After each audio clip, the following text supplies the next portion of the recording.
আপনি আবার আমার পিছু করছেন? বিশ্বাস করুন, এই পুরো ব্যাপারটা কাকতালীয়। আমি জানতাম না আপনি আজকে এখন এই মন্দিরে আসবেন। আদি, তুমি তুমি আজ মানতের পুজো রেখেছো? হ্যাঁ কাকিমা। তে কিসের মানত জানতে পারি? আসলে কি আন্টি, আমাদের দাদা যাকে ভালোবাসতো তাকে পেয়ে গেছে। কি করছো? না কাকিমা, সেরকম কিছু না, ও এমনি বলছে। তে কে সেই ভাগ্যবতী জানতে পারি? মা, আপনি যজ্ঞের সামগ্রীর ব্যবস্থা করুন। এই নে। মা তুমি দাঁড়াও, আমি নিয়ে আসছি। না না, তুই পারবি না, তুই দাঁড়া, আমি আনছি। দেখি।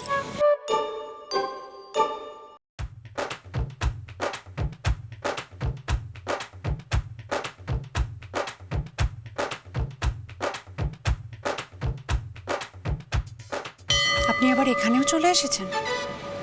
কি করতে এসেছেন এখানে? মন্দিরে সবাই যেটা করতে আসে আমিও সেটা করতে এসেছি, পুজো।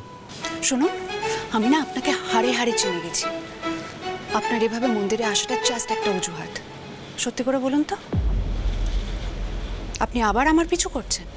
বিশ্বাস করুন, এই পুরো ব্যাপারটা কাকতালীয়। আমি জানতাম না আপনি আজকে এখন এই মন্দিরে আসবেন। আমি ঠাকুরকে খুব বিশ্বাস করি। আমরা কোনো কিছুই আমাদের ইচ্ছাতে করি না, যা করার উনিই করেন। সত্যি বলছি আমি।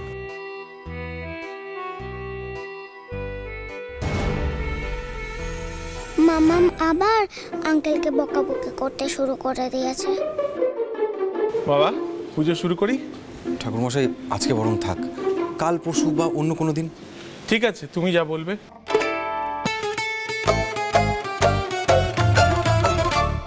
চল। ও দাদা, মানত রেখেছিলে পুজো দেবে না? ও দাদা, আরে পুজো দেবে না? আরে পুজো, ও দাদা কি হলো?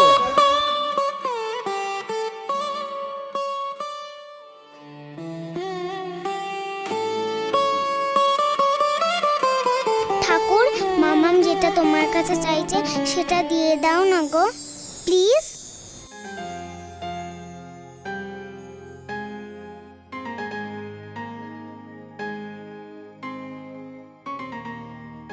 ও মেয়ে, কি আদি কোথায় গেল? জানি না। ও, এই যে ঠাকুর মশাই, নিন। হ্যাঁ, দিন।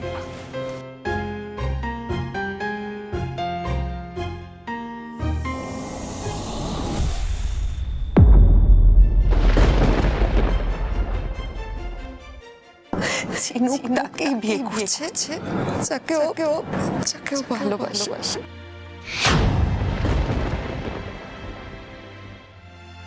কি অবস্থা করেছিস নিজের? তুই ঝিনুককে ভালোবাসিস? যে মানুষ নিজেকে ভালোবাসতে পারে না সে অন্য কাউকে ভালোবাসতে পারে না। আর মনটা তো তোর। নিজের মনকে কিন্তু নিজেকেই কন্ট্রোল করতে হবে। দেখ, ঝিনুক নিজের লাইফ বেছে নিয়েছে। এখন তুই খারাপ থাক বা ভালো থাক, তাতে ওর কিচ্ছু যাবে আসবে না। রণ,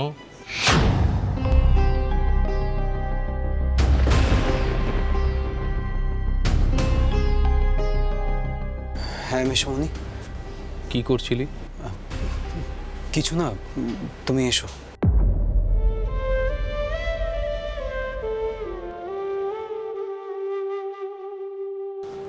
তোকে কিছু কথা বলতে এলাম। দেখ রণ, তোকে মানুষ করতে আমরা কোনোদিন কোনো কার্পণ্য করিনি। নিজেদের সবটা দিয়ে তোকে মানুষ করেছি।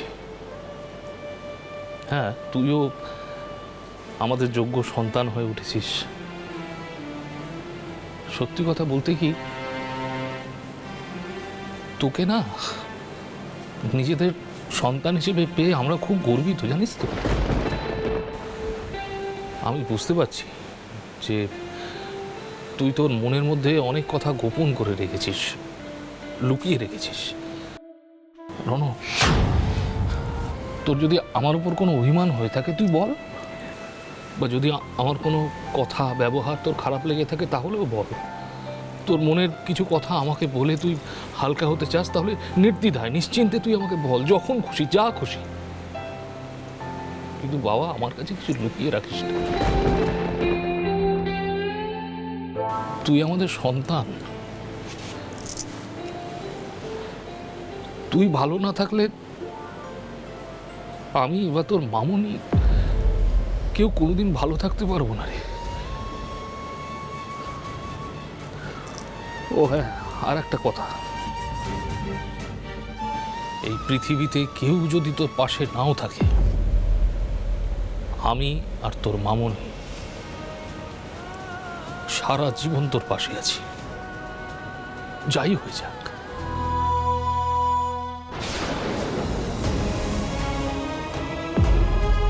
তুই ঝিনুককে ভালোবাসিস? যে মানুষ নিজেকে ভালোবাসতে পারে না সে অন্য কাউকে ভালোবাসতে পারে না। তোকে না নিজেদের সন্তান হিসেবে পেয়ে আমরা খুব গর্বিত, জানিস তো। তুই আমাদের সন্তান।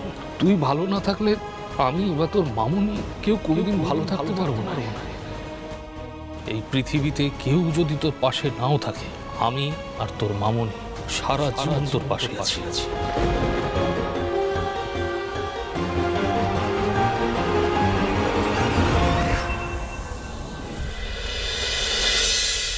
এটা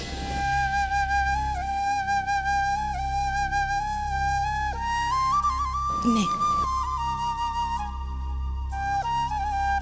সমর, জান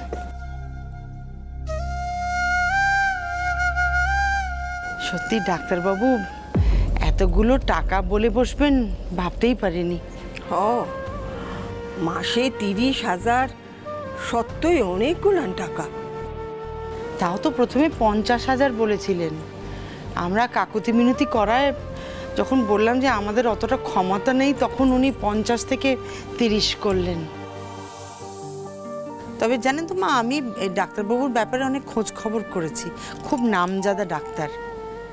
সেদিক থেকে হিসেব করতে গেলে কমই বলেছেন, কিন্তু তাও মানে এই কম তো আর আমাদের কাছে কম নয়। খাল কেটে কুমির ডাকতে কে বলেছিল তোমাদের?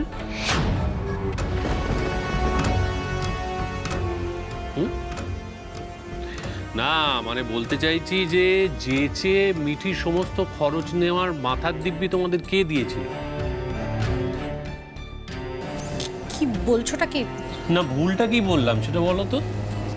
মানে আমাদের পরিবারেরই বাচ্চা নয়, তার খরচার দায়িত্ব আমরা নেব কেন?